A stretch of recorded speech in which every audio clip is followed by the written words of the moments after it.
Good evening and welcome back. My name is Chris. I am your host. Joining me tonight are Dean. Hello. Dan. Hey.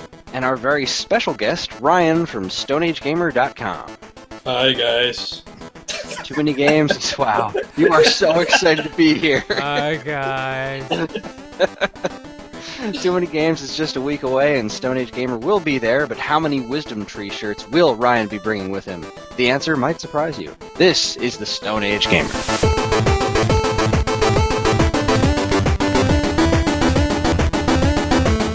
Hello again, everyone, and welcome to episode 54 of the Stone Age Gamer podcast. This is our second interview in 2 weeks, all leading up to our live panel at Too Many Games. Tonight we are graced by the returning champion, Ryan from StoneAgeGamer.com.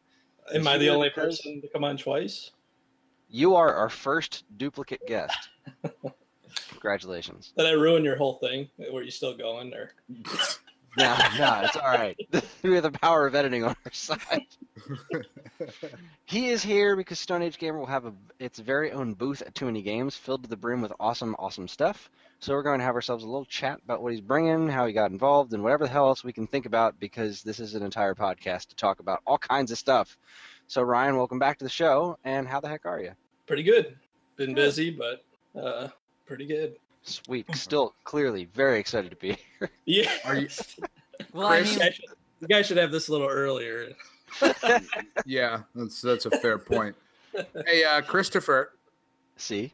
Are you not even going to ask me about the sea cucumbers? Tell me oh, about God, I forgot we talked about that. Oh, Jesus. It's Talk. fucking disgusting. It really is. They're hideous. Like, They're I came foul home from creatures. work, and I was like, oh, what is that? It looks like a cucumber. I'm going to pick it up. And it just vomited its fucking insides all over me. Well, we And that's didn't what put we've been them dealing there. with for a week. I don't believe you. We didn't do it. We I just don't. found out about it. We got an anonymous tip from seacucumbers.com sent to Geekade. That's not real. No, dude, totally. SeaCucumbersenthusiast.com is a totally legit site. SCE, All right, man. Look, you bastards. If you're going to fucking do some shit, you got to get the name of the website right. You already gave me 2 different website names. There are 2 Cucumbers- different yeah, websites. You have any idea how big the sea cucumber community is? Do you have any idea how many I do. buttons They were press all at in my the same time? goddamn house. Those little white tendrils and stuff, they can type fast. Yeah, no shit. What the fuck? All right, please stop. I can't. I'm going to... Anyway. I had to use a mayonnaise cannon. Oh, Mayonnaise in the tendrils, Chris. It was disgusting. Did you dock with them, Dan?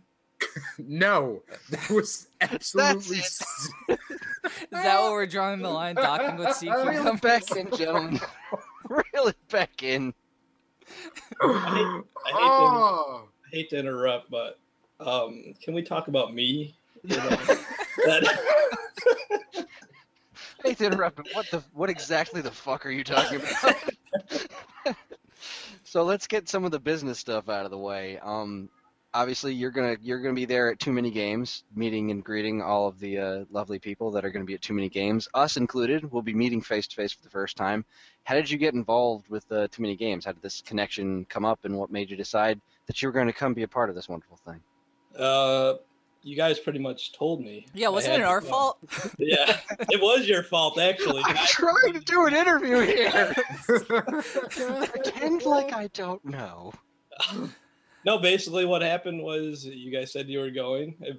Originally, we were going to send you some stuff to promote, but then you said you didn't have a booth. And I'm like, well, then maybe we could split getting a booth. You guys could set up some stuff there. But then when I contacted the guy running it, he went to my site and he's like, I would like to make a trade. I won't get into the specifics of the trade, but we made a trade for a booth at a good location. We became a sponsor of the show.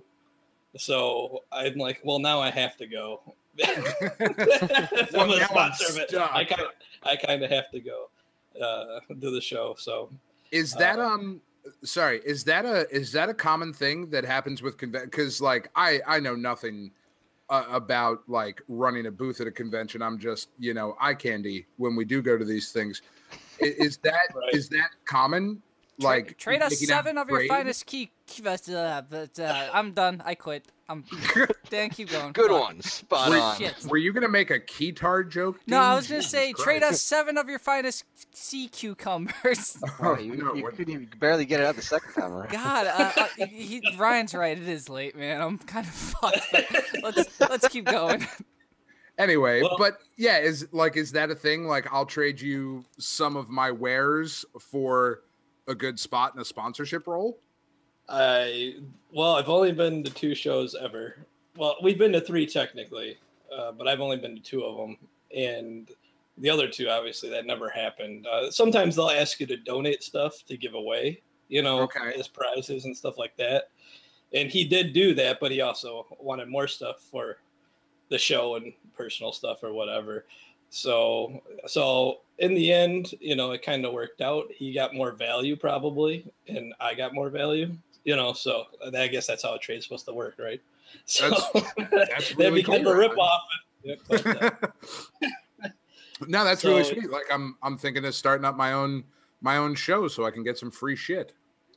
That sounds like I've actually, nice idea. I've actually considered doing that in Michigan because there's not too many big shows in Michigan, and I've actually considered not doing a Stone Age gamer convention. Obviously, it would be a retro gaming, or a gaming convention here, but it's Well, something that I want to look into.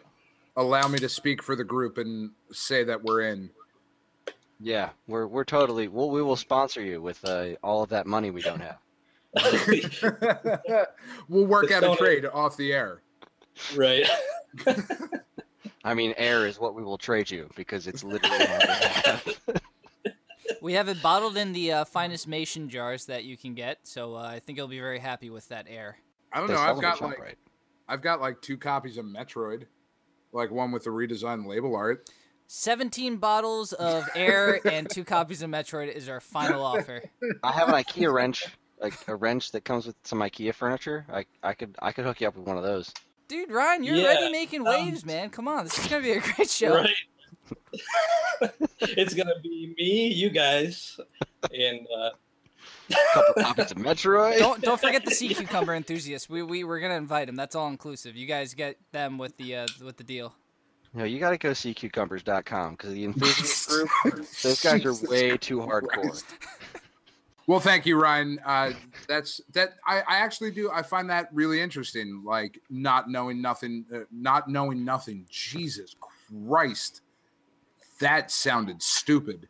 Not knowing anything about the convention circuit. I don't know. I find that really interesting. I mean, I hope I wasn't supposed to tell people that. If the guy's gonna be like, "Why did you Talking out of tell school? everyone?" Yeah, but Now they seem fairly laid back and like really cool people. Like we had Lonnie on last week from Too Many Games, and she was really Right. nice and very forthcoming with all sorts of information, and kind of found out a handful of things and stuff that are going on at the show that I'm a bit more excited about. So Yeah, we found out Right. a lot. yeah, I had a yeah, good- I, a fun time. yeah. I listened to that episode, and I mean, when you guys told me you were going, and I looked at it, I'm like, damn.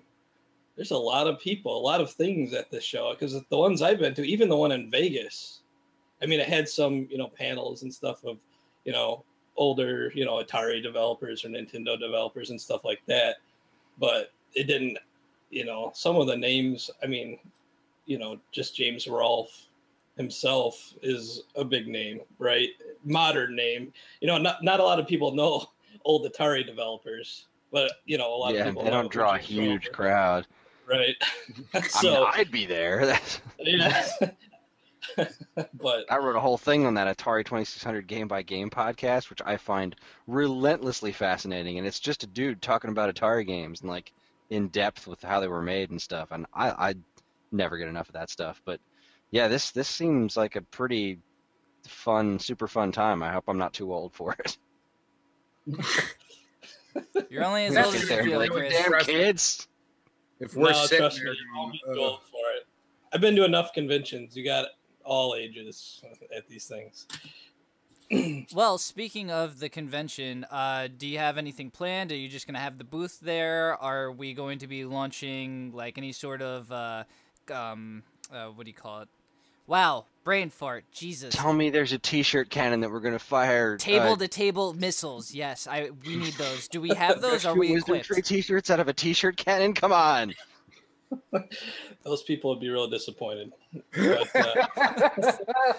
Fuck. Yo, All I'm right. legitimately excited to actually get my hands on one of those T-shirts. I am.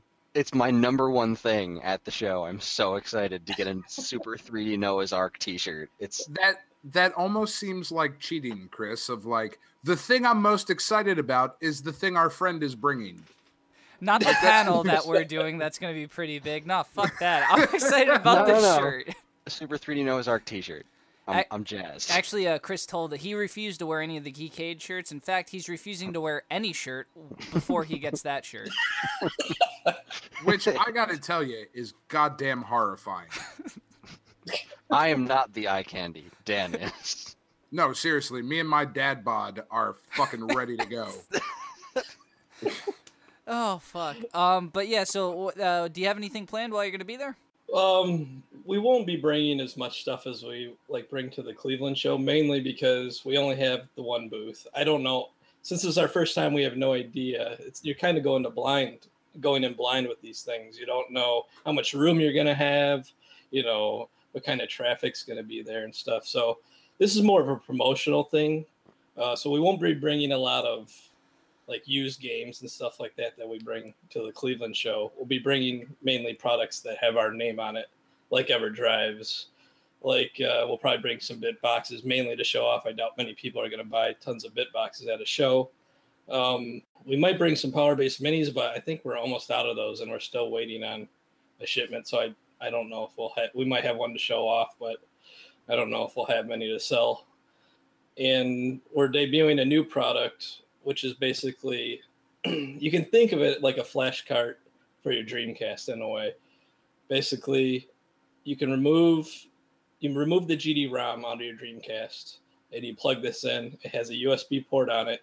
You can plug a thumbstick in there or a USB hard drive and load ISOs onto the device, ones that you legally copied from your own collection. Obviously. And, right. And it loads the ISOs right off the device, and plays them like that rather than, having to burn discs or buy games. That is probably one of the single most cool things that I've ever seen, because I've seen a lot of people do the cart stuff, and the EverDrive stuff is awesome, but this, I when you just told me about this 15 minutes ago, my head kind of caught on fire, and I was like, stop, we can't talk about this anymore. We need to save it for the show. I'm happy we did. So I've got a question about this. So you're saying you remove the GD-ROM drive thing out of the Dreamcast, and this kind of replaces that. So when you power up the Dreamcast, it's just going to function like a Dreamcast? You're still going to run through the startup menu and stuff? Or how does a Dreamcast function after you've plugged this in? Like a blender. Yeah, basically the Dreamcast menu will come up, the little screen, and you click play. It'll load up the list of, just like a file directory showing you what games you have, and you select which game, and it loads it, and you're good to go. Is it just for Dreamcast games, or can you do? Because I know people soft mod Dreamcasts and whatnot all the time. How does that work? Is this will it exclusively do Dreamcast stuff, or can you load Super Nintendo games into it if you legally obtain said ISOs? No, I know there are emulators written for the Dreamcast that run, Super Nintendo and NES games and stuff like that. To my knowledge, I could be wrong about this because this is kind of new to me too. I haven't had a lot of time to use it yet. It's basically just Dreamcast games. There's no emulation besides of the GD-ROM itself and how it operates. There's no emulation of the other systems and stuff like that. Now, I don't know if it's possible to load one of those emulators that is written, for the Dreamcast and then load the games. I don't really know for sure. It might be possible if it's an ISO, and everything, all that data is included, including the ROMs on that, but I'm not 100% sure. Well, that's fascinating, because we were just talking about last week how eventually these disc games are gonna rot. This is a great. I'm very very interested in this now because if I want to play my games, I want to play them on the system they were created for, and doing something like that with Dreamcast games because there's a lot of those games I love, and they're not going to last forever. But I mean, actually, when I brought this up, I was talking about Saturn. Is there any future in some sort of creature like that for a Sega Saturn? Well, the guy who made this, he's not the same guy that does the EverDrives. This is a different guy. Originally, he did. This is going to blow your mind, really. But originally, he did one for the 3DO. That was the first system. Why? I'm not sure exactly. He's from Kazakhstan, and someone said someone said that the 3DO was popular in Russia. Now that makes no sense to me because it was so expensive, but okay, maybe it is. Maybe it's a collector thing or something, or Gex was huge in Russia. But so he made one for the 3DO first, and he still makes it, although he's kind of taken a hiatus to do the Dreamcast since obviously it's a bit more demand there. And we actually sold the 3DO one. The problem with the 3DO one, besides it being for the 3DO, was ooh, sick burn. And I'm not ripping on the product, of course. It worked, but it works fine. Well, but yeah, it's it for required the 3DO. But you still had to play 3DO games at the end of it? Like, this was just a bad idea. Why did I do this? Damn it. It required extensive modding to the system. Like, it wasn't, you had to, like, desolder this 80-pin chip off the board, off the motherboard, and solder the stuff on. So a lot of it, we basically listed it as an expert mod. Like, if, don't touch this thing unless you know what you're doing, and we also offered to mod it for people. But the great thing about the Dreamcast one is it's wireless. I mean, not like wireless like Wi-Fi, but no wires, no solder, no modding of the shell. Basically, how the Dreamcast is the GD-ROM is just plugged into the motherboard via a mini PCI kind of slot. So you can just lift that. Once you unscrew everything, you can just lift that out, and this plugs right in, and you screw this in, and you're good to go. So there is no, you don't have the solder or anything, or wire stuff or anything like that, like you did with the 3DO one, which is huge because that deters a lot of people, obviously, from buying such a mod because, either they have to get someone to do it, which is, more money, and the mods aren't cheap by themselves, or they have to do it themselves, So I think this will sell really well. First, because it's for the Dreamcast, and the Dreamcast is obviously very popular. And secondly, because it's basically a very basic, simple mod that almost anyone with a screwdriver can do, Yeah, that sounds awesome because I got to be honest. Every time I see something on there, I'm like, oh, that looks really cool. And it's like, all right, you have to solder this thing. I'm like, no, I'm fucking out. I'm out. I can't make cereal without spilling milk. I'm not about to melt shit onto a circuit board. Yeah, that stuff scares me. It's not going to happen. I wouldn't even fix my own Virtual Boy. Like, I had somebody at Digital Press do it for me because I'm not confident in my ability to solder things and make it work properly. For my last day of work today, I actually electrocuted myself. That's how handy I am. But another great thing about the Dreamcast too is it's cheap. Unlike a 3DO, which probably will cost you a minimum of $100 for a system if you're buying it off eBay or something. Dreamcasts are a dime a dozen, and broken Dreamcasts as well. If it's the laser, the GD-ROM that's bad, well, the hardware might still be good. So and that's the part you're replacing. So fantastic. Right. Wait, hold on. People are buying 3DOs for over $100 on eBay. I don't know what they're going for now. I think maybe like the FC10 is like $80 or something. I don't know. Even that's like $80 too high. I got to be honest with you. Obviously, it's mainly people collecting, I assume, and not people who really want a 3DO. There are some good games on there, but most of them are PC ports from the day. They weren't original titles. there's a great version of Samurai Showdown on 3DO and like Super Street Fighter 2 Turbo, but eventually later systems got better, even better ports of those. So like I loved my 3DO when those were the best versions I could get regularly, but now I mean I don't go back to my 3DO really much at all. Yeah, so you won't be buying the 3DO mod from us then. Me probably not. Once you see the price, you probably won't. All right. These Well, things are. I'm just saying, like, I support the collector mentality and all, but sometimes you need to examine your life choices, I feel. Damn, there's Things have come off the rails in a big bad way. I have 2 of the 3 like main shaped 3DOs, and the one that I'm missing is now there's one up for a buy it now for $64.99, but most people are asking between like $100 and $300 for these things. Yeah, that's stupid. I gotta be quite honest. I find that disheartening. Sold listings. Let's see. Well, that's kind of where the retro gaming market has gone, though. Everything's sky high. Yeah, it really is crazy. Like starting to look at some of this stuff, and like every now and again, I'll hop onto eBay to just to take a look at some nostalgia from my childhood of like, muscle figures. You remember Muscle Men that came in a trash can? Those were awesome. I wonder if I could get some for my kids to play with.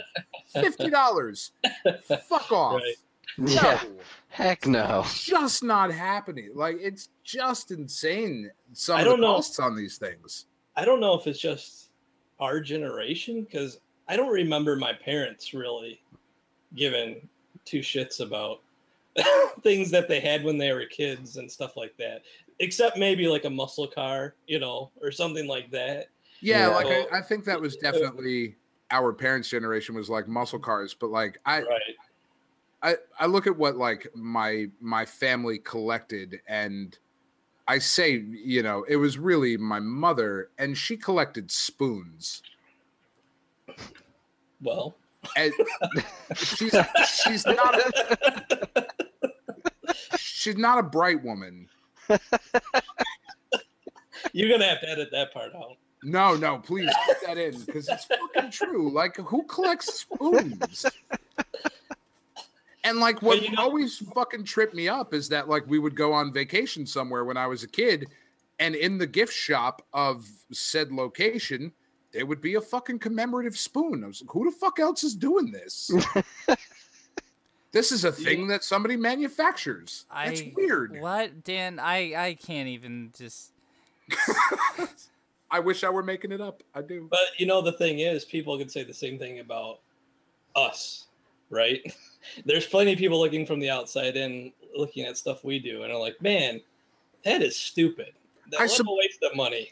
I suppose people on this podcast tell me that I'm stupid for the things that I buy. Chris, I've never once called you stupid for anything that you've bought. Crazy sometimes, yes, but never stupid. I mean, I spend money on like empty boxes and stuff, because I'm one of those crazy collectors. But I've definitely noticed over the years this stuff skyrocketing, and it's weird to see the trends of like what's going up and what's not. Like Nintendo stuff is just through the roof these days, and I just recently acquired a big collection of Genesis games, and a lot of games I had never even seen in person before, some I had never even heard of, and they're not worth much of anything at all. Like, generally speaking, the Super Nintendo counterparts to these same games go for a crap ton more money. Like, I was like, oh, cool, I got Sunset Riders on Genesis. I know this game's stupid expensive on Super Nintendo. It's like, $130 or whatever, and Genesis game's like $20. And nobody cares. It really is perplexing. I mean, the only Sega console where I think the games are real expensive, it might be the Saturn. Yeah. Other than that, really they are they're way cheaper, and I don't understand. I know that in the end the SNES won the battle, but still, I mean, there was a lot of people who had Genesis, and you think they would want those games, but Well, I think I it don't know. also has to go to the internet not helping things, because people just go on the internet and they see people charging $300 to $400 for a copy of Earthbound, and then they start thinking they could get that for anything, and then you Right. see people just thinking they have gold for every single thing possible, which is not the case, unfortunately, a lot of the time. I Well- would think too that like Genesis stuff in particular and Master System as well, but from that era, like I would imagine that looking at it from the outside would be somewhat more profitable, because you're probably going to get a better quality package just because the games themselves were shipped in that hard plastic, whereas Nintendo cartridges, the box you're getting is probably going to be damaged. Yeah, The Right. Genesis and or a that's why people Master pay a premium System. for them. Yeah, no, I guess that's a fair point. What's I would interesting imagine you about would get maybe more of a consistent market with Genesis stuff and Yeah, Master System. yeah, you actually find a lot less loose Genesis stuff than elsewhere, because who threw away those boxes? Everyone threw away the Super Nintendo and NES boxes, but the Genesis stuff and Master System, a lot of that stuff is still in the box because it was a tangible product. It Well, was yeah, like the sturdy box thing. was the package. Yeah, exactly. But the kind of the opposite side of that, which is really interesting, is that the Sega games don't, like a Master System and Genesis in particular, they don't really seem to be retaining a whole lot of like huge collector value. But Sega related products, like was it actually a listener of our show, a friend of mine, Matt, he came into my store once with a Sega Power Strip. And he was just like, Right. I just found this, and do you want it? I said, sure. Are you sure it's not worth anything? He's like, it's a power strip. What could it be worth? So I told him to look it up online before he gave it to me, and he wound up selling on eBay for like $120. Oh A yeah. power strip. Right. Good, but it's because it's in Sega on it. Like Right. I have a complete run of Nintendo Power, so my next thing was like, all right, I want to see if I can get Sega Visions, because who the fuck liked that magazine? Turns out the 8 people that subscribed to it really liked that magazine. 'Cause that magazine goes for more money than your average Nintendo Powers do. Wow. That surprises me actually. It I didn't even surprised know the that crap out of me. existed until just now. Sega Vision, that I thought you were talking about some sort of like cartridge or some shit. Nope, that's a magazine. Okay. Yeah, I no, thought it was glasses that I put on and made everything in blast processing. Everything went fast. That would be everything's fantastic. fast and extreme. The But yeah, gaming, so like that kind of stuff has really gone up in value. Like a lot of older Sega related products that aren't the games themselves, which I just find fascinating. Still can't get anything for an activator or a menacer, but Those names were just too aggressive. they really were. They were I like great. my I Super loved them. Scope. Did you What guys is this? It's menacing. It's a menacer. Oh, have you guys ever seen that Price is Right video? It's from like the early 80s, I want to say, maybe late 70s. And the one of the prizes was a Sega Visions TV. It was a TV made by Sega, which I assume was never actually made. Like they probably were trying to advertise it on Price is Right, like they were thinking about getting it in the TV market. And Wow. I assume the TV probably didn't even work. I mean, it was probably just, you know what I mean? It was probably just a prop. model or a prop or whatever. here's I some wonder where plastic that and is. glass. If you had that TV, I bet you could sell it for a ton of money. Those I actually just recently found out about those NES TVs. I didn't know those exist, and wow, those things go for stupid money. Really want one. Here's what's interesting about those things is that there was no. It's like the best picture quality you can get out of an NES because there's no like. It's hardwired to the television like the NES. You put the cartridge in the TV and it's a direct line from like the circuit board to the television. So there's no RF switch or anything like that involved. So I guess that's one of the things that's neat about it. But it's just a fascinating piece of tech that I wish I could own. No, I want the Dreamcast TV set that's shaped like Sonic the Hedgehog. I want that thing. Give me that. I still want a GX TV. Ah. God damn it. Well, I'm glad we all to want a stuff. 14-year-old in the 90s, that was the coolest thing ever. This Oh my TV God, has doors. speakers. Holy shit! Why don't I have one? What was it, 13 inches or something? Oh, Oh, if even. It was like a it could have postage been stamp. 5, and that would have been great. I would have been happy with all 5 inches. It could have been the size of a Game Boy. I would have been happy. God, do you remember the what was that video player thing? It was out when I was working at a Toys R Us. It was VCRs, Chris, I think is what Those things that play videos. video It was cassette like- recorders. I It was believe. this little handheld video thing, and I swear to God, the screen was the size of like 2 postage stamps next to each other, and it played black and white, grainy as heck video, and it was like all the rage for like 6 months. Oh yeah, it played Wasn't it like Nickelodeon New Kids stuff, on the I Block think. videos and shit too? Yeah, and like episodes of SpongeBob, and then yeah. they did the Game Boy Advance video, and that kind of shut that whole thing down because they're like, oh, well, I can just use my Game Boy Advance and watch things in color. Man, I wish I could remember what that thing was called. It was terrible.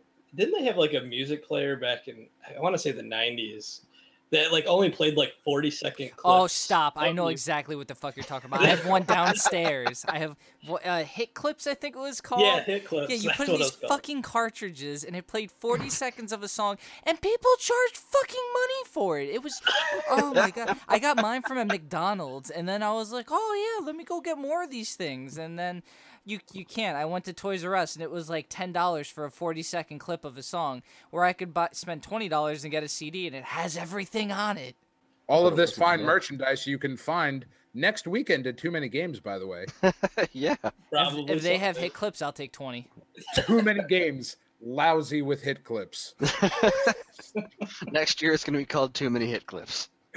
Well, you know there's a forum out there somewhere of You know it. people who collect hit clips. You know it. I'm looking it up right now. Just a bunch of audio files sitting around talking about how great the quality was. I know it's only 40 seconds, but It's the best 40 God damn seconds it. ever. it is the best 40 seconds of Coolio's Gangster's Paradise you will hear in your fucking life, sir. We've been Well, I spending mean, how many? if there's a collector's market for friggin' Tiger R-Zone games, then I suppose there's a collector's market for anything. That was an April Fool's joke one year. I think 2 years ago. It was the Everzone. It was a flash card for the Everzone. I fucking love it. I'll take 20. You know, the crazy thing was there were people on Facebook who said, I'll be honest, if this thing actually existed, I would buy it. I would.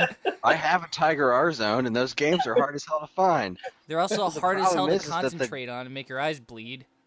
Well, the games had, like, they were images. Like, they had the actual images on the LCD things, or like Right. that would be in those crappy LCD games. Like, that was part of it. So you can't really emulate that. Right.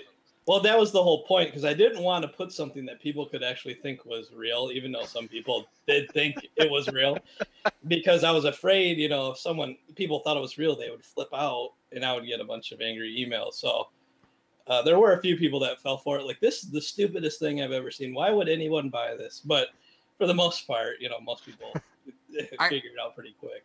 You know, I got to be honest with you, Ryan, and it's your business and you run it the way that you want to. But are those actually people you would want as customers? Like, people who would actually buy that, you should just like, no, I'm going to refuse the sale because fuck you. That's why. I'll tell you what, you could pay for one, and then I'm going to send you a video of me smashing your R-Zone purchase.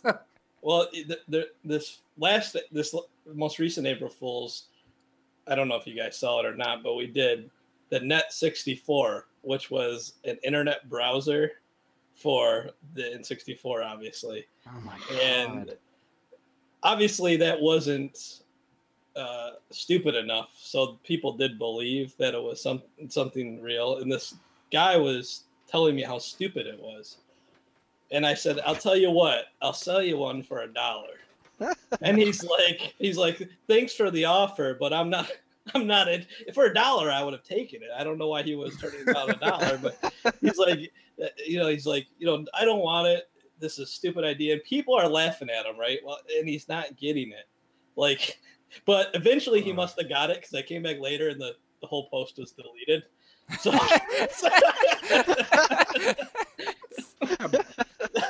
That poor schlub. When I worked at FuncoLand, for April Fools, I made fake boxes for games that couldn't possibly exist. Like I cut up like old instruction manuals and stuff and put them together, and I did a pretty good job, I thought. Um, so I would put out a box for like Pokemon Smackdown for Sega Genesis, where it's just like a big picture of Brock Lesnar with a Pikachu on his shoulder or something. I fucking love And it. like people would come up to the counter with him and be like, "Yo, Madden versus Capcom, can I buy that?" No. Should have just taken down a Yes, bunch you of fake can. reservations and pocketed all the money. Yeah, it'll be out in 2017. Don't worry about it. Yeah, you'd be like every other GameStop. Stealing money. Sick burn to GameStop. Whoa, Dan. I used to work They at deserve GameStop. Fuck that company. We all used to work at GameStop at some point. I know. Well, maybe not Ryan, but all three of us used to work at GameStop at some point. Big fans No. of the show, and I'm not happy about it. Mr. GameSoft actually- can go screw. And now for our GameStop. I sponsor. believe that Madden versus Capcom is a real thing. I would play the shit out of Madden versus Capcom. I gotta be honest. with you. Awesome. I cut out like pictures of John Madden, so it was like John Madden fighting. Like it wasn't football players. It was John Madden. It's John Madden just tagging out to Brett Favre. Those are the only two Madden characters that there are, just the entire time. Did you just say Madden characters like they're not football players? No, they're not. No, they're not. They're Madden characters. Because he's not a football player. He's not a football player in any Madden game. So he's a Madden character. You could have like O.J. Simpson be the hidden guy. Like, To unlock them, you have to beat the shit out of all the blonde characters. God. Oh, Jesus. Oh, fuck. Dan, I missed you, man. Oh, man. Well, okay. Son of a bitch. No, I just want, like, Street Fighter V to have a John Madden commentary option. Oh God. Fuck. Well, you see, Ryu did his uppercut real good, but I mean, Brett Favre would have just done it slightly at a 95-degree angle instead of Ryu with the 70, and let me draw some X's on the screen with the diagonals, and then you get to the end zone, and there's a Hadouken in the end zone, and Bill Cosby. you transformed. can Bill Cosby be an unlockable character? I know he's not a football player, but it'd be Well, great. I mean, I'm not. When John Madden goes Super Saiyan, he turns into Bill Cosby. yeah. Let's not go down that road. There is so much material just itching to get the fuck out, and I'm not gonna. Well, before this gets any worse, we're gonna take ourselves a quick break. We'll be back in a little bit, and we're just gonna. I think we've covered what we need to cover for Too Many Games. We're just going to talk about some other things that have been going on in the game industry, so stick around.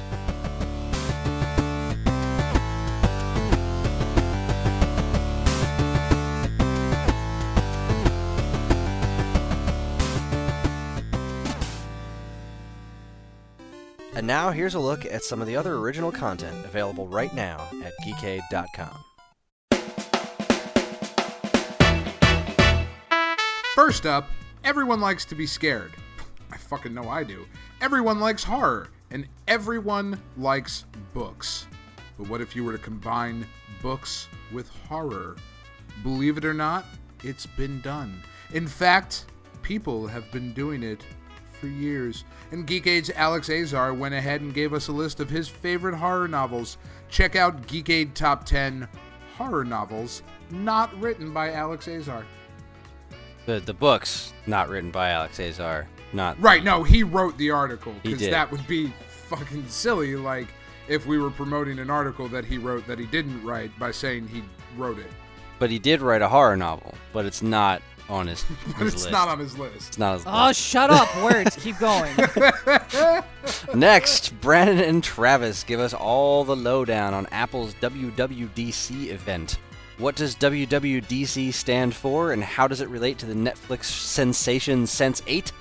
Tune into Apathetic Enthusiasm episode 18, Apple Sensation Sensation, to find out. So smooth. Anyway, how many times have you dreamed of being a Starfleet officer? 7. Yeah, me too. And you know what? I've always dreamed of being a Starfleet officer with a very, very fancy skirt. And if you're like me, it's frequent. But as we all know, you'll never get anywhere in the Starfleet without the right outfit. I know, I just said that. What's a Star Trek fan to do? Well, if you have $25, some spare time, and plenty of talent, I don't, you can make yourself your very own Starfleet uniform, which is awesome, and I want to get one. Don't miss Closet Cosplay Challenge Starfleet Uniform by Samantha Ahern, located in the Think Tank, where we keep all our sharks. Indeed. Our thinking sharks. Wait, the sharks are in tanks? That sounds fucking terrible. They're in thinking tanks with gigantic mayonnaise cannons. Oh, God. Damn it. We had a good run, guys. We had a good run. And finally, there was a new episode of Paper Cuts this week, and I have no idea what it was about because I've stopped listening to it until I can catch up on Mega Man and Sonic crossover book that's coming out. Because I don't want no spoilers. However, if you're not a lazy schmuck like me and you're actually caught up on the comics you read, you should totally listen to Paper Cuts issue 39. I'm Dan Ryan, because it's awesome, or so I've heard. But I'm not Dan Ryan, so I can't confirm that. It was dope AF. You can catch all this great stuff, plus tons of other articles, videos, podcasts, and more exclusively at geekade.com. Hi everyone! With South Jersey Geek Fest and Atlantic City Boardwalk Con behind us, Geekade's summer tour is half over, but the biggest events are still to come. First, we're going to be at TooManyGames at the Greater Philadelphia Expo Center on June 26th, 27th, and 28th. We'll be at the StoneAgeGamer.com's booth, and we're even hosting a live panel at the event. Then, on July 25th and 26th at the William G. Mennen Sports Arena in Morristown, New Jersey, Geekade is taking over Garden State Comic Fest 2015. We'll be hosting another live panel, as well as walking the show floor and doing all sorts of fun things with everyone we meet. Don't read too much into that. So come out and meet us all live in person. We might even have some cool swag to give away. See you there.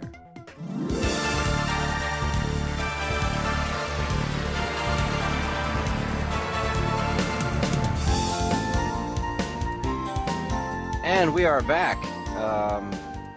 Yep, we have returned. Touche. God damn it, Chris. You know, I gotta So tell good you, at this. 54 fucking episodes in. And because we record Paper Cuts on Sunday after we do this show. Mm-hmm. And the pressure that I feel as the host normally of Paper Cuts is so immense because you're so good at this. I mean, like I thought I had a plan, and then I said like 3 words, and I was like, nope, it's gone. There's nothing here. I don't know what to do next. And we're back. We have still returned. We've kind of more or less covered a lot of the TooManyGames stuff. You know, we're gonna be there. Ryan's gonna be there. Cool Dreamcast things are gonna be there. Ryan had mentioned earlier a topic that I was pretty interested in talking about, and I think we all have several opinions on, is, speaking of Dreamcast, the Shenmue III announcement that happened at Sony's E3 press conference, which was quite an amazing spectacle to see at first, because, like, holy shit, Shenmue 3. And then more details came out about it, and we've all had a chance to settle down since the actual press conference itself. So I'd love to get everyone's thoughts on that. I mean, starting with you, Ryan, what are your thoughts on the Shenmue 3 situation? Well, I'm glad Shenmue 3 is coming out. I'm one of the people. I know it's a love it or hate it kind of game, but I'm one of the people that loved the first one and the second one, and despite the poor voice acting and all that kind of stuff, and the kind of generic story, but I kind of want to see the end. I want to see what happens. You know, the final fight versus Londi or whatever it's going to be. I want right? Londi to get some justice. Right. So, but now a lot of people I think have a problem with it being a Kickstarter, because I think it perplexed a lot of people, right? What are you going to do for $2 million on a game? I mean, you can't make a game like that for $2 million. So is it speculation, or is it known that Sony is going to throw in some money for the No, development. it's known. It is Sony has come out and said we are funding this game, and what it seems to be is that the whole Kickstarter thing was just Sony basically asking fans to put their money where their mouths are, because this is one of those games that, like, yeah, sure, everyone says they want it, but Shenmue 2 didn't exactly fly off the shelves. Well, So really, neither did the first one. I mean, yeah, it did well for the Dreamcast, but they spent $80 million on it. It never made that close to that back. no, not at all. So really, it was a financial failure. The first one was, and the second one. I know Microsoft pressed hard to get the second one, like Sony kind of is in a way, and that was a big flop because a lot of people never played the first one or didn't like it or whatever. So I really don't blame them for this Kickstarter thing because it was one of the fastest growing video game related Kickstarters, I think, ever. Yeah, it's already at like 3.5 million or something. The thing is it's not going to sell well. It won't. I don't care what the Kickstarter says. That's all people that want the game. Yeah, I want to see it come out. That's not. Unless they release the game, I mean, they really need to make it a trilogy if you want to get more people invested in it. No one's going to go buy a Dreamcast to play the first one unless they play it on an emulator. No one's going to go buy an original Xbox to play the second one. I think the second one came out on the European Dreamcast as well, but the European one, yeah. Right. So you're going to be starting in a story that, I mean, I'm sure they'll include some kind of get you caught up kind of thing like they did. That was the first stretch goal was when Shenmue 2 came out, they made a movie, quote unquote movie, out of Shenmue 1, and the first Kickstarter stretch goal was to include the movie of Shenmue 1 and a movie of Shenmue 2 to get everybody caught up. Right, but at the same time, I think you'd be better off letting people play those. Now, yeah, that's not playing the game. Yeah, I don't know what the conflict, because apparently Sega still owns the license of the first two games, and I don't know if he's licensing it from Sega or if he bought it from Sega for future development. I don't know what Yu Suzuki did. I'm pretty sure he bought it from them, or for basically nothing. I read something saying that it was far easier than he expected it would be to get permission from Sega to make a third game. It was basically just, he said, "Hey, can I do this?" And they were like, "Yeah, sure, whatever. You got any money?" It's your funeral. We don't care what you do. Chris, what happened was he called them on the phone, and they were like secret password, and he's like, "Sonic's the best," and they were like, "Okay, you can make your video game." Well, like one of the things that I think would be a huge misstep for them, and from what I understand, I've never played the first two Shenmue games. I'm not going to buy this one. I'm very happy that it exists. I love to see when these sorts of like passion projects get made, because it gives me hope that some of the shit that I would love to see made will possibly happen. Like we've talked about it plenty of times, like Psychonauts 2. Fuck Tim Schafer. Come on, man. Do a Kickstarter. It'll get done. So like I love to see this happen. But what I think would be a huge mistake for them, if you buy Shenmue 3, give me some digital downloads of the first two. Let me attempt to fucking play through this story, because you bring up a really good point, Ryan. I'm not buying part 3 of anything. Right. If I've never experienced parts 1 and 2, part 3 holds absolutely zero relevance in my life. Yeah, it was like when Electronic Arts released Mass Effect 3 for Wii U. Okay, what Nintendo fan has played the first two? Like, unless you had an Xbox or something, like if you were just going from Wii to Wii U, you've never played Mass Effect 1 and 2, and you're not going to pick up Mass Effect 3. Conversely, you've got Platinum Games that threw Bayonetta 1 in with Bayonetta 2. Now that's how you do it. So you need to catch people up in some sort of better manner, I think. Now, the problem with Shenmue is that game has not aged well, at all. It looked really impressive at the time, but you go back and look at it now, and it's like a horror show. It's really frightening. It's not even really the graphics. I mean, the graphics for what it was at the time were mind blowing. It was one of the games when I first, that really blew my mind seeing it. It was like, wow, this is truly next gen. Yeah, gaming definitely. from the Saturn, PS2, and N64 era, But the problem with it is the gameplay for the time was fine, a little clunky, but now people expect Grand Theft Auto kind of gameplay. They don't, not walking up to people and just talking to them, knocking on doors, and I'm assuming that's what the third one's is going to be very similar, which it really make it play better, but you can't really deviate completely from what Shenmue is at the same time if you're making the third one, So and it is my sincerest hope that he sticks to his guns. He wants to make Shenmue 3. Let the dude make Shenmue 3. I say bring back all the terrible voice actors too. You might as well, yeah. Right? Don't get good ones. Just bring back the terrible ones that were in the first two games, because that's what people expect now, But that's the thing. It's only people that played it are gonna want that. I guarantee you, when this game comes out, the people who have never played the first two, when it gets reviewed, it's gonna get torn to pieces. Absolutely, yeah. Because people are like, this isn't a modern game, and basically it won't be a modern game. It might have some nicer graphics, but even the graphics probably won't be that great, Depending on what kind of funding this game is going to get. Right. So because while $3 million may be perfectly great for something like a Mighty Number 9 or a Bloodstain, or was it Bloodstain? I just love the way you said that thing. Yeah. What is that called? Bloodstained. Bloodstained. Yeah. All right. I was right. All right. Sorry. It was just that you said for a bloodstain, and like the just a general noun. Yeah. $3 million for a bloodstain on a carpet somewhere.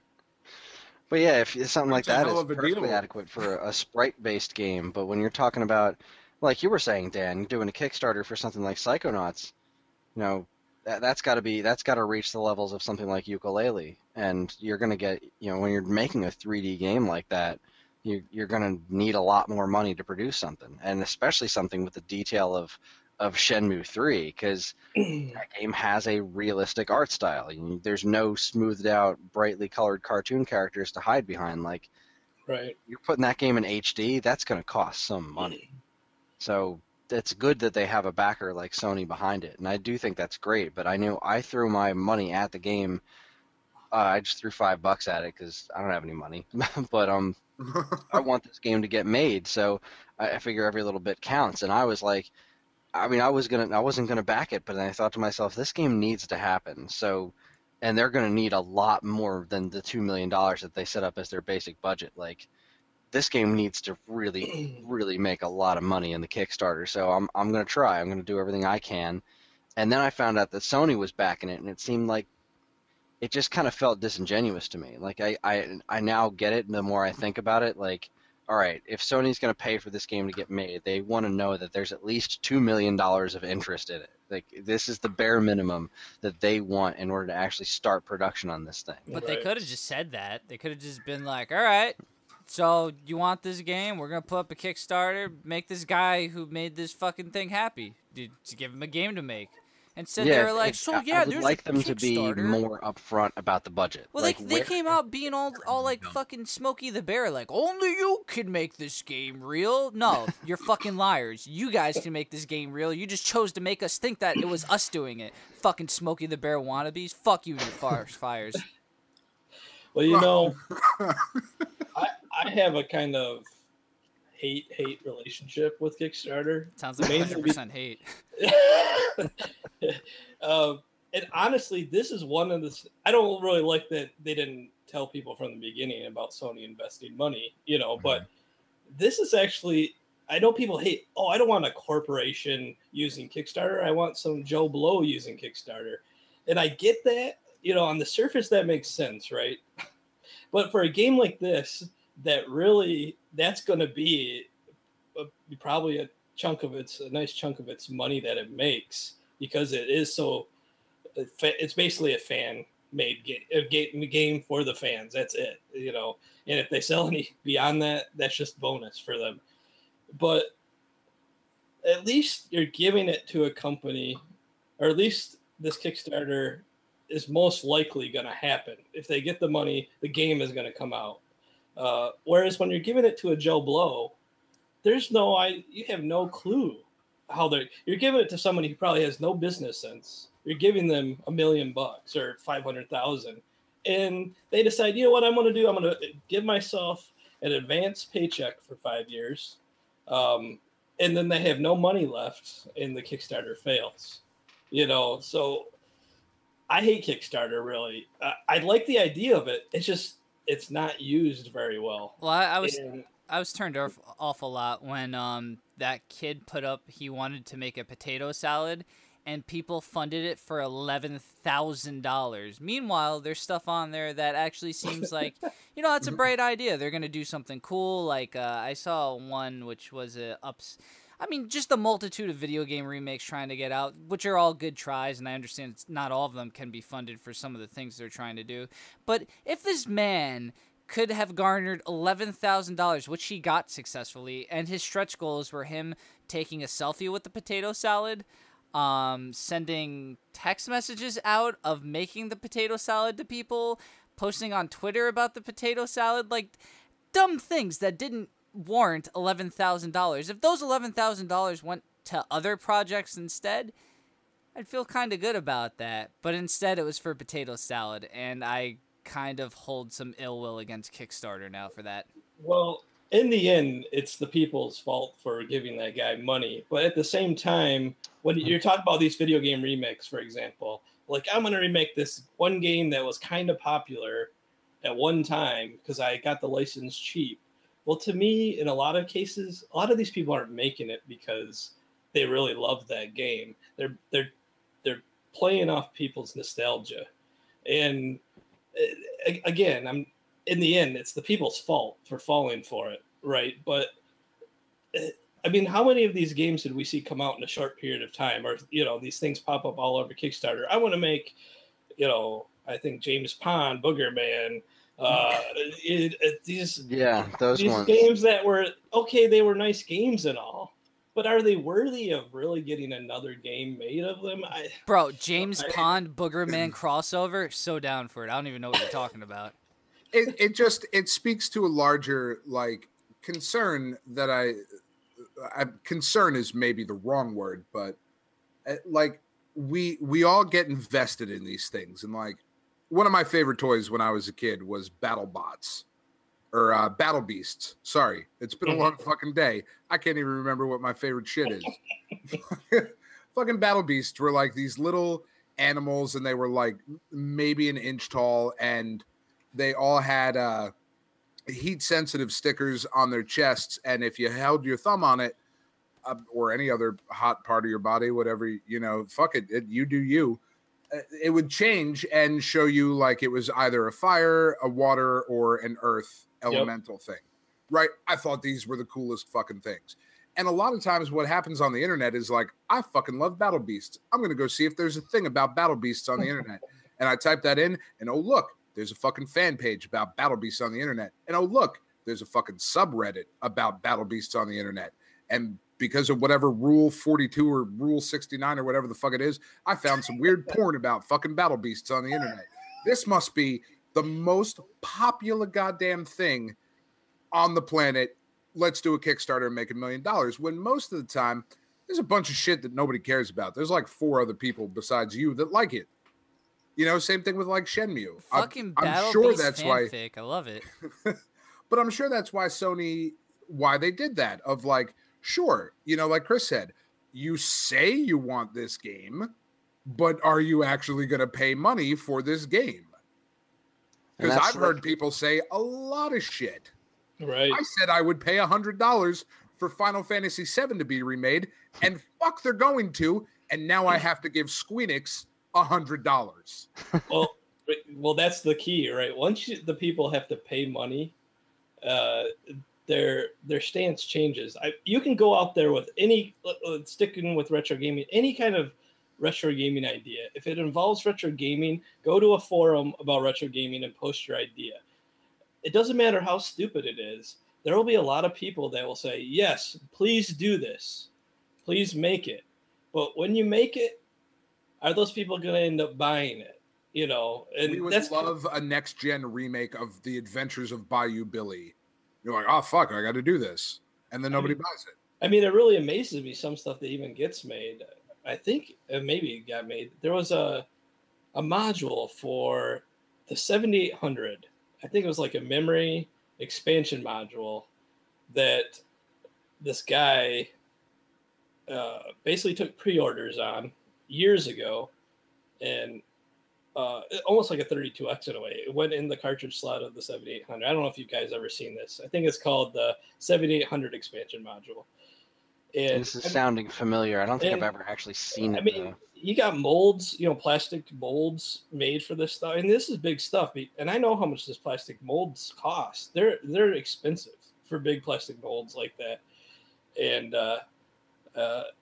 And I'm thinking, why would anyone want this? I mean, what is going to happen? First of all, you're making it for a system that the 7800 that might have a fan base, but it's not a popular system at all. And it's an expansion module that's going to cost you hundreds of dollars to buy. And then it's not like it enhances the games that are already made. There has to be homebrew games made that take advantage of the hardware. So at best, you're going to spend $200 on this expansion module, and there might be like 3 games ever made for it.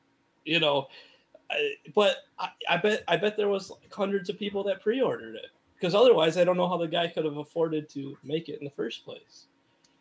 So to each their own, right? If you want to do something like that and people want to buy it, but at the same time, it's stuff like that I think that kind of drives the market crazy with retro gaming. Yeah. I mean, like on the other side of that, on the Kickstarter thing, like I'm still waiting for the Kickstarter for Monster Boy and the Wizard of Booze to show up, because projects like that come out, like things like Ukulele and Bloodstained, that generally excite me, because these are the people that worked on the other games. Like, this isn't just some Joe Schmo that bought a property. These are like, all right, well, we're not allowed to make Banjo-Kazooie, so we're going to make something else.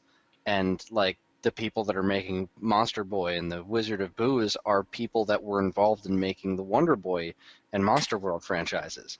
And getting a new chapter in that whole thing is insanely exciting, but there hasn't been anything new on it in a while.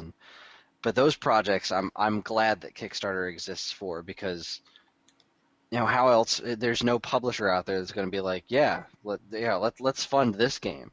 It's the same reason they couldn't get a proper Banjo-Kazooie made, or Konami wasn't going to make a new proper 2D Castlevania game. They've got the Lords of Shadow thing going on. So the fact that another avenue like this to get creators to communicate directly with fans and get them to contribute their money like straight to the project and then involve themselves in the project, kind of like what Inafune wanted to do with Mega Man Legends 3 in the first place. Like, I'm glad that an avenue like this exists, but everything that you guys are saying is absolutely true. It can be used for really negative things. Like, it is no surprise to me that Boogerman Kickstarter didn't go through. Like, Boogerman was not a good game. It just wasn't. It was. I mean, James Pond, did that actually happen? Did somebody try to redo James Pond? I think someone might be doing. I don't know if they kickstarted or if they're just doing it on their own. If they're doing it on their own, fine. Knock yourself live the out, dream. But it might have went through Kickstarter. I don't remember. I think there was a River City Ransom that went through Kickstarter, a reboot of that game. And that might have actually got funded. Yeah, I think that did get funded. That looked really cool. But that also had some involvement with the people, like that had at the very least the blessing of the people that owned that property of those types of characters. Yes, maybe it's a little bit of jealousy on my part, right? When I look at a Kickstarter and I'm like, this is the dumbest idea. River City Ransom, okay, it was a great game, but it's River City Ransom. This isn't like some blockbuster, super well-known game, or property. Give me a Kickstarter for Streets of Rage, right, or something like that. So, and I see people make hundreds or raise hundreds of thousands of dollars for something like that, and I'm thinking, I just, starting Stone Age Gamer, and year after year, slowly building it up, gave me a lot of experience in business that if someone would have just gave me $200,000, that's here you go, start Stone Age Gamer, I might have done worse because I wouldn't have known. I would have bought $200,000 worth of stuff that I couldn't sell because I didn't know what to buy, what sells. Whereas when I started small, I kind of learned that as I went. Now I know making a game is a little bit different because it's not something you can necessarily build up to. But at the same time, there's been plenty of indie developers that never went through Kickstarters that made successful games. Sometimes you got to sacrifice something. Sometimes you got to work a job and then come home and program your game. That's just the reality, and I'm not saying some of these Kickstarter people don't do that because I'm sure some of them do, but I've seen enough of these people. I want to just pay myself $50,000 a year, which might not be a ton of, it's not like they're making six figures, but shoot, they basically got $50,000 a year and they just kind of have to make a game. It doesn't even have to be good in the end. No, you're right. They just have to deliver a product at the end. There was a documentary. I think it's on Netflix. It might even be Indie Game, the movie, but it kind of focused on the guys who were making Super Meat Boy and how they had jobs and were hoping that this was going to be the thing that broke big. And I find it kind of strange that Super Meat Boy wasn't at the Sony press conference because they've already announced that it's going to be free on PlayStation Plus when Super Meat Boy comes out for the PS4. But that was a huge success for them before Kickstarter. They did exactly what you said, Ryan. Like they were sacrificing time to make this game to kind of live out the dream. And a lot of times with Kickstarter, you're right. You see this with these guys that like get this money and then disappear. You're not working for it, so it doesn't count as much. Right, and it's that's kind of the problem. And these guys that might have already been involved with these properties that are remaking games that are similar, to beloved games that they made, a lot of them know how the business works. So they're not going in stupid and not understanding, a lot of the business side of video games. But someone who has no experience, and you just give anybody a few $100,000 that has no business experience in anything, most of them are going to fail and lose that money if they have to invest into a business. It's just, I think people look at it, it's like, oh, I'll put this Kickstarter up for River City Ransom for whatever, 150,000, or I don't know what it was, but that's a lot of money. It seems like it's not. That goes so fast. You know what I mean? That's like 6 or 7 3DO mods. Right. So I sound like an old, curmudgeon here. Like, oh, they should pull themselves up by their bootstraps and, this and that or whatever. But at the same time, there is some merit in taking your own money and doing something with it. Not free money, free capital that someone else gave you. And I don't know. It's crazy to me. But again, like I said, I am biased, and I could be jealous that I just didn't get a few $100,000 in free capital. No, you're right, old man Ryan. Just kids these days don't understand. Lousy kids. We'll get off your grass, we promise. I built this country. Okay, I built this retro gaming industry. Shit, everything you guys love is thanks to me. Well, this is a fascinating topic, and clearly we can talk all night, but we're pretty much out of time for the evening, so we're gonna call it here on this. So Dean, why don't you take us home? Do the thing. First and foremost, shout out to the Stone Age Gamer and Old Man Ryan here. Check out the website, stoneagegamer.com.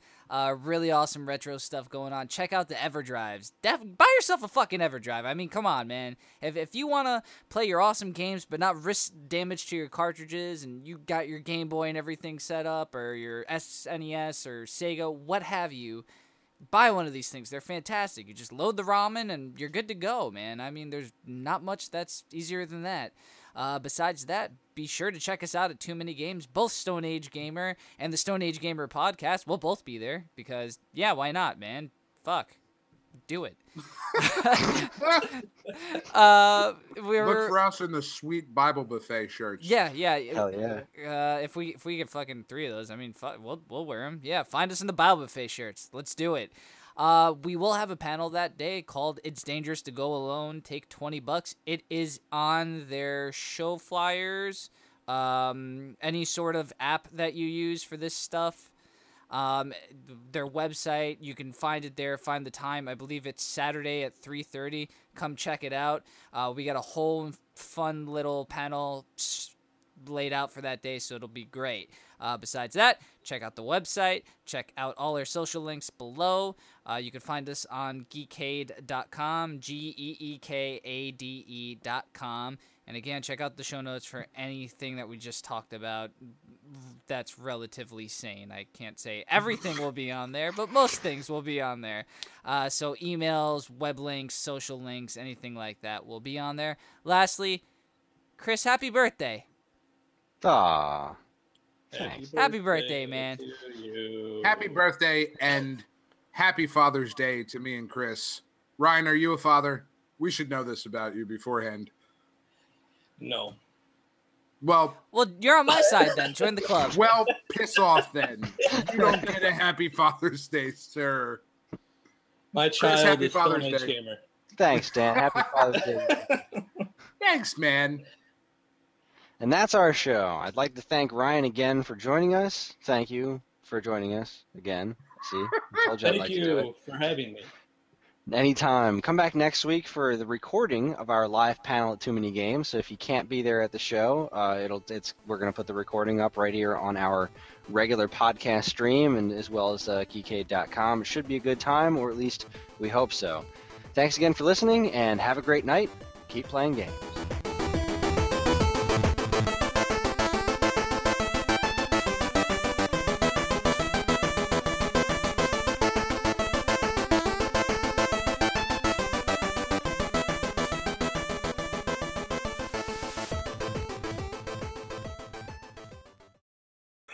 Oh, God, I wish I were making that up.